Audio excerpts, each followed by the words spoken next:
In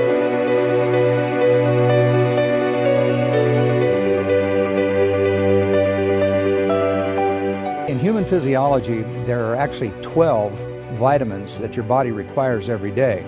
There's 17 minerals that your body requires every day, 9 essential amino acids, and some essential fatty acids. And the unique feature about seeds, it contains all 4 of those areas.